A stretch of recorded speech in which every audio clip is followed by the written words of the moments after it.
Although a soldier by profession, I have never felt any sort of fondness for war.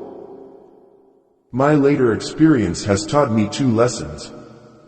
First, that things are seen plainer after the events have occurred. Second, that the most confident critics are generally those who know the least about the matter criticized.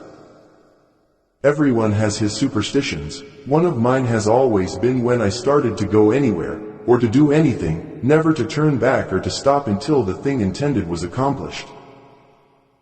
God gave us Lincoln and liberty, let us fight for both. I desire the goodwill of all, whether hitherto my friends or not. I have nothing to do with opinions. I deal only with armed rebellion and its aiders and abettors. I have never advocated war except as a means of peace. I have made it a rule of my life to trust a man long after other people gave him up, but I don't see how I can ever trust any human being again. I believe it has never been my misfortune to be placed where I lost my presence of mind, unless indeed it has been where thrown in strange company, particularly of ladies. I appreciate the fact, and am proud of it, that the attentions I am receiving are intended more for our country than for me personally. I propose to fight it out on this line if it takes all summer. I only knew what was in my mind, and I wished to express it clearly. I know no method to secure the repeal of bad or obnoxious laws so effective as their stringent execution.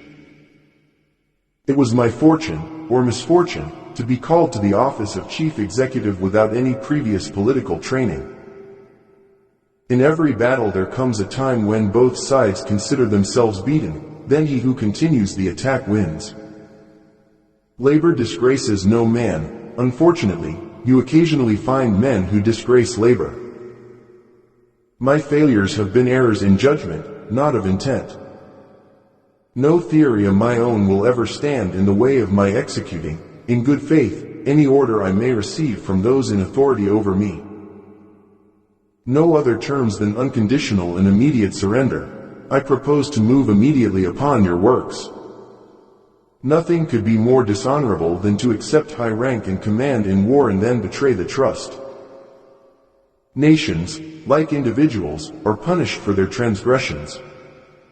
The distant rear of an army engaged in battle is not the best place from which to judge correctly what is going on in front. The fact is, I think I am a verb instead of a personal pronoun. A verb is anything that signifies to be, to do, to suffer. I signify all three. The friend in my adversity I shall always cherish most. I can better trust those who help to relieve the gloom of my dark hours than those who are so ready to enjoy with me the sunshine of my prosperity. The theory of government changes with general progress. The will of the people is the best law. There never was a time when, in my opinion, some way could not be found to prevent the drawing of the sword. There are but few important events in the affairs of men brought about by their own choice. Wherever the enemy goes, let our troops go also.